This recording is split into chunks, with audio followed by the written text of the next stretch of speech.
हाँ तो मेरे प्यारे बच्चों, एक बार फिर आप सभी लोग का हमारे और आपके प्यारे से YouTube channel MDS learning point में स्वागत है।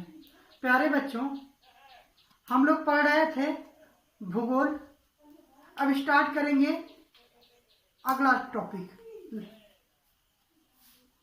बच्चों, हम बात करते हैं, इंडियन ज्योग्राफी पढ़ रहे थे, भारत का क्षेत्रफल यानी क्षेत्रफल के संबंध में इसके।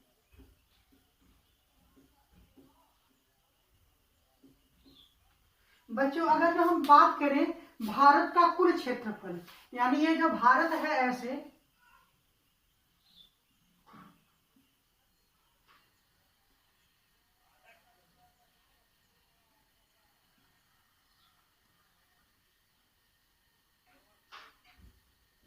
भारत है, इस भारत का जो है कुल क्षेत्रफल की बात करें तो भारत का कुल क्षेत्रफल जो है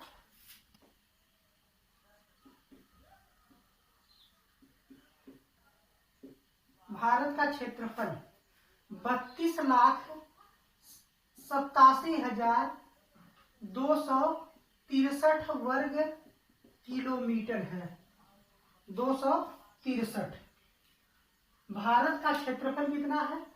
32,87,263 वर्ग किलोमीटर है। ये भारत का जो पूरा क्षेत्रफल है, यहां से लेकर के ये पूरा जो एरिया भारत कवर किया हुआ है बच्चों, इस भारत का पूरा क्षेत्रफल 32,87,263 वर्ग किलोमीटर है। बच्चों, अगर जो हम भारत की बात करें, भारत का जो भूभाग है यह पूरे पृथ्वी का या पूरे विश्व का 2.43% भाग केवल है। पूरी पृथ्वी है बच्चों ये।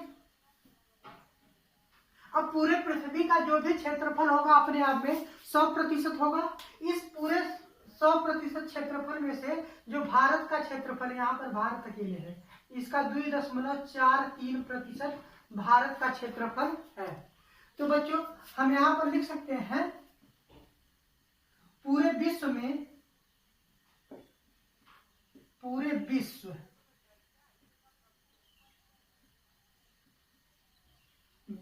के क्षेत्रफल का पूरे विश्व के क्षेत्रफल का 2.43% क्षेत्रफल भारत का है।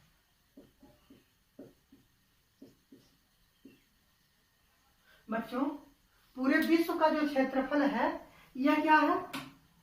पूरे विश्व के क्षेत्रफल का 2.43% क्षेत्रफल भारत का है। यानी 100% में से 2.43% भारत के पास है, बाकी अन्य देश उसमें है। अगर जो बच्चों हम बात करें कि बड़े का क्रम, यानी क्षेत्रफल की दृष्टि से भारत का विश्व में कौन सा स्थान है? 7वां स्थान है। क्षेत्रफल की दृष्टि से विश्व में भारत का क्या है? 7वां स्थान है। बच्चों, जब 7वां स्थान है क्षेत्रफल की दृष्टि से, तो इससे बड़े 6 देश और होंगे। इससे बड़े, जब ये क्षेत्रफल की दृष्टि से 7वां सबसे बड़ा देश है, तो क्षेत्रफल की दृष्टि से 6 देश और इससे बड़े होंगे। अब कौन कौन है बच्चों? हम सबसे पहले बात कर लेते हैं, यहां लिख लेते हैं। क्षेत्रफल की दृष्टि से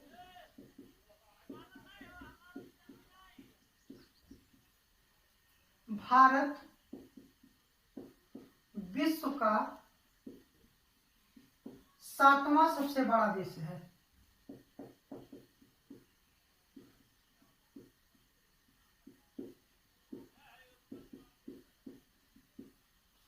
इतनी बात समझ आई बच्चों?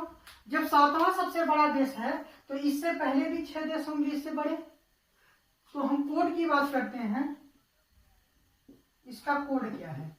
रुक, साची, बाई। 6 है बच्चों। देखिए, इससे हो जाएगा रूस। क्या हो गया? रूस। इससे हो जाएगा कनाडा।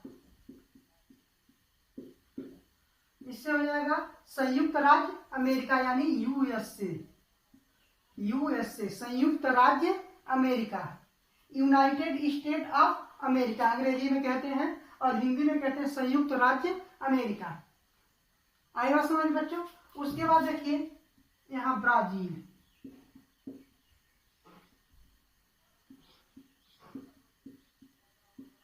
यहां से थोड़ा सा कंफ्यूज मत होइएगा बच्चों। ऑस्ट्रेलिया,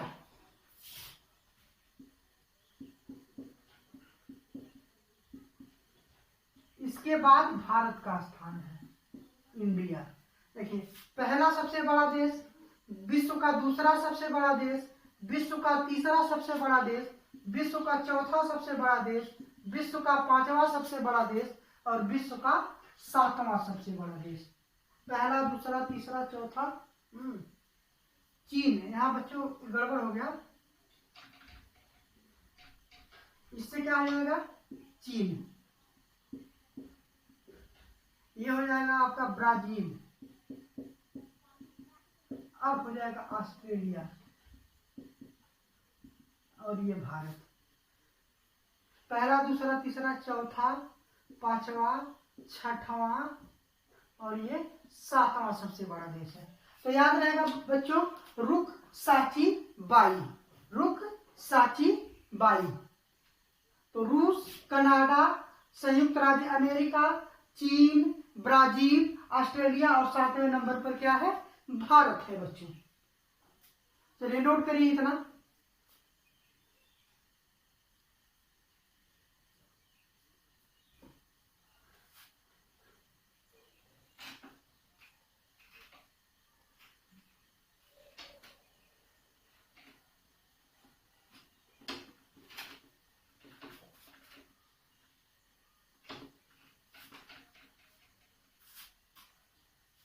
अब बच्चों हम बात करते हैं उत्तर दक्षिण, उत्तर से दक्षिण और पश्चिम से पूर्व, पश्चिम से पूर्व का विस्तार।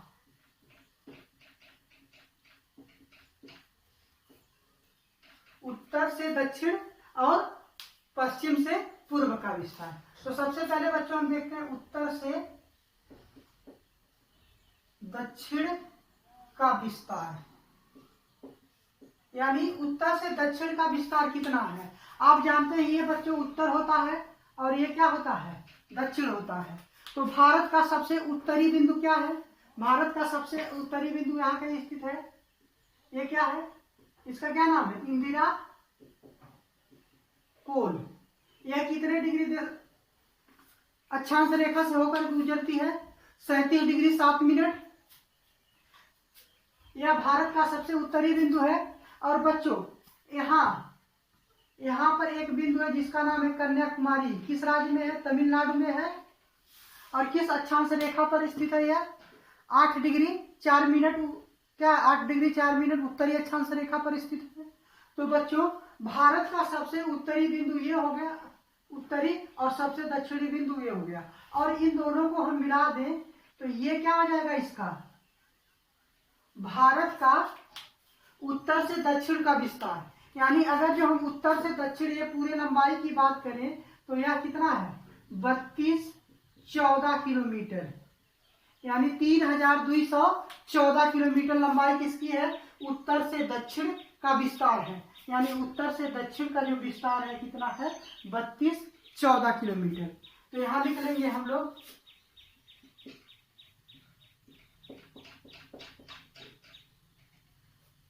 अब बच्चों हम बात करते हैं पश्चिम से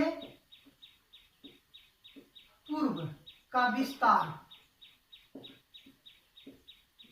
अगर जो हम बात करें पश्चिम से पूर्व का विस्तार तो बच्चों आप जानते हैं सबसे यहाँ पर क्या है सबसे पश्चिमी बिंदु कौन सा है सरक्रिक या गुहार मोती यहाँ पर है। और यहाँ पर बच्चों अरुणाचल प्रदेश में इसका सबसे पूर्वी बिंदु है वालांगू या कीवदू।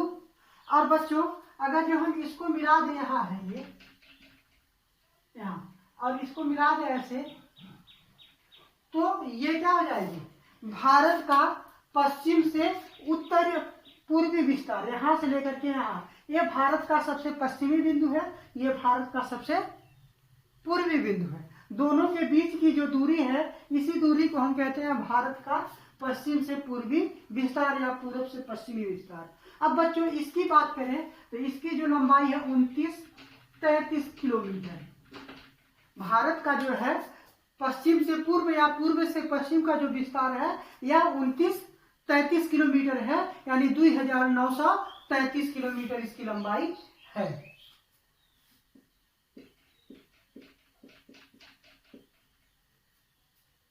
नोट करिए बच्चों।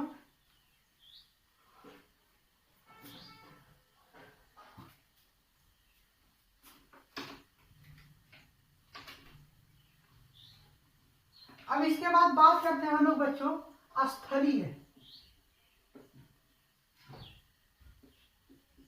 एवं तटीय सीमा की लंबाई। स्थलीय एवं तटीय सीमा की लंबाई।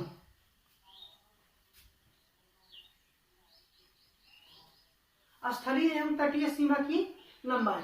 तो स्थलीय एवं तटीय सीमा में सबसे पहले बात करते हैं हम लोग बच्चों।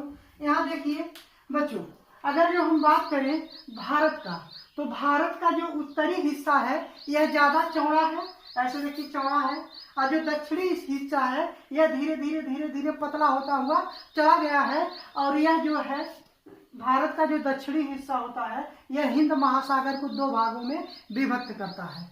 इतनी बात समझ आई होगी बच्चों। अब हम बात करते हैं स्थलीय सीमा की लंबाई।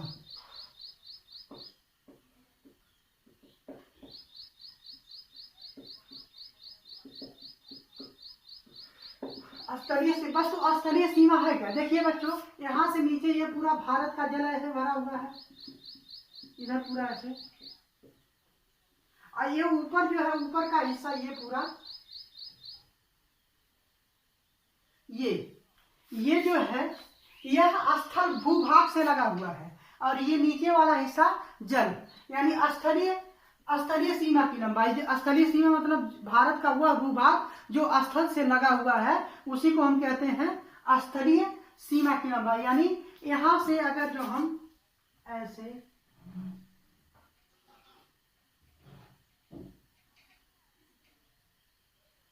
यहां तक आए तो ये भारत की स्थलीय सीमा की लंबाई है। अब बच्चों अगर जो हम भारत के स्थलीय सीमा की कुल लंबाई की बात करें तो यह 15,200 किलोमीटर है, यानी यहां से लेकर के यहां तक 15,200 किलोमीटर है। बच्चों ये पहले था, लेकिन अगर जो हम वर्तमान समय की बात करें, यह जो है 15,106 किलोमीटर है। कितना है? 15,106 किलोमीटर है बच्चों। क्यों है बच्चों?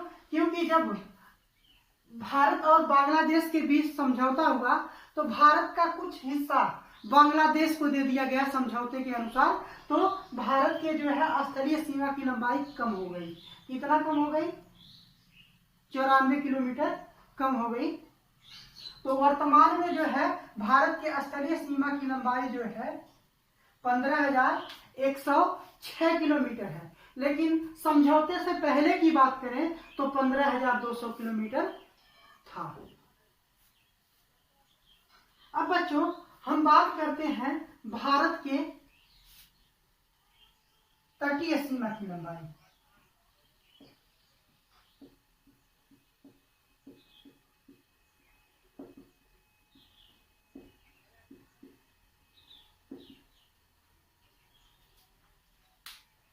भारत के तटीय सीमा की लंबाई। बच्चों तटीय सीमा क्या होती है? तटीय सीमा का मतलब बच्चों जो जल से लगा हुआ भूभाग होता है उसी को हम कहते हैं तट। तट मतलब क्या होता है? किनारा, जल का किनारा। जो जल से लगी हुई भूभाग होता है उसी को हम तट कहते हैं। तो ये देखिए बच्चों, ये जो एरिया है ये पूरा जल से लगा हुआ है ऐसे, तो इसे हम क्या कहेंगे, तट कहेंगे। और भारत के तटीय सीमा की लंबाई की बात करें, भारत के तटीय सीमा की लंबाई,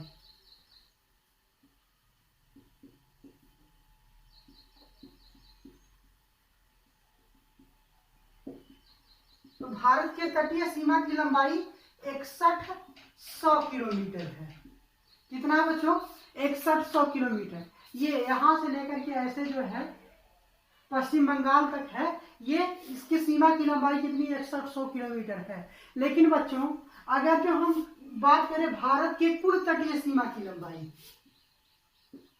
भारत के कुल तटीय सीमा की लंबाई, बच्चों भारत के कुल तटीय सीमा की लंबाई की बात करेंगे तो यहाँ पर क्या है, ऐसे अंडमान निकोबार द्वीप समूह है, यहाँ पर ऐसे लक्षद्वीप है, तो ये भी तो भारत का हिस्सा है बच्चों। और ये भी क्या तटीय है, क्योंकि जल से लगा हुआ भूभाग है, तो इसकी भी तट की लंबाई होगी। तो अगर जो कुल तट, भारत के कुल तटीय सीमा की लंबाई की बात करें तो बच्चों हो जाता है 7516.6 किलोमीटर, 7516.6 किलोमीटर। आई बात समझ में बच्चों, तो नोट कर लीजिए। बच्चों हमने कहा कि भारत के कुल तटीय सीमा की लंबाई, यानी कुल तटीय सीमा की लंबाई में क्या किया गया है, इसमें द्वीपों के जो द्वीप हैं उनके भी तटीय क्षेत्रों को, तटीय क्षेत्र की लंबाई को जोड़ लिया गया है। तो सबसे पहले बच्चों हम बात करेंगे द्वीप क्या होता है। द्वीप होता क्या है, अगर जो कोई स्थल खंड का वह छोटा भाग जो चारों तरफ जल से घिरा हो, स्थल खंड का वह छोटा भाग जो चारों तरफ से जल से घिरा हो, उसी को हम क्या कहते हैं, द्वीप कहते हैं। अंडमान निकोबार द्वीप समूह की बात करें या लक्षद्वीप की बात करें, ये भी क्या है, चारों तरफ से जल से घिरा हुआ है, जिस कारण से इसे हम क्या कहते हैं, द्वीप कहते हैं।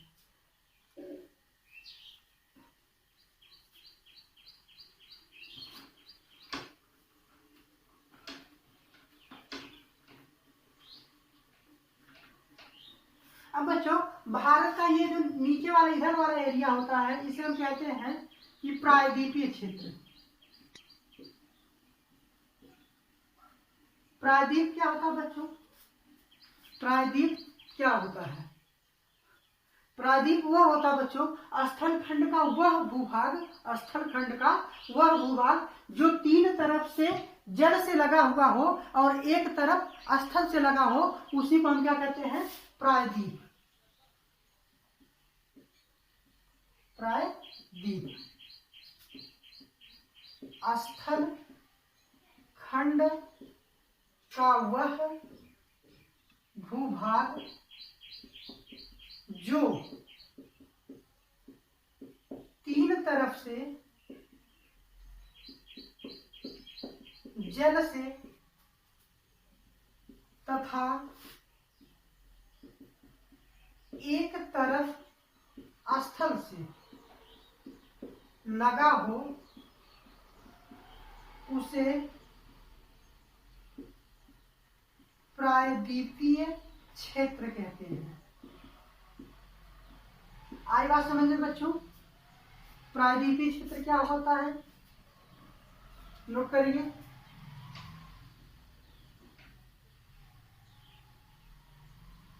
अब यहां से बच्चों एक वेरी इंपॉर्टेंट, अब यहां जानते हैं आप कन्याकुमारी है, तो यहां से प्रश्न आपसे पूछ लेता है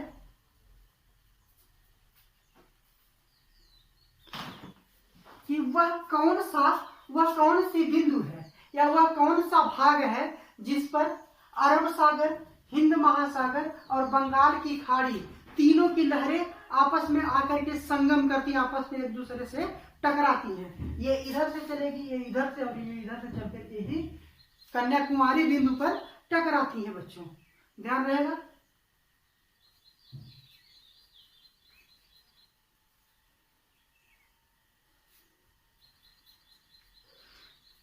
तो बच्चों आज के लिए बस इतना ही। अब हम लोग मिलते हैं अगले लेक्चर में। धन्यवाद।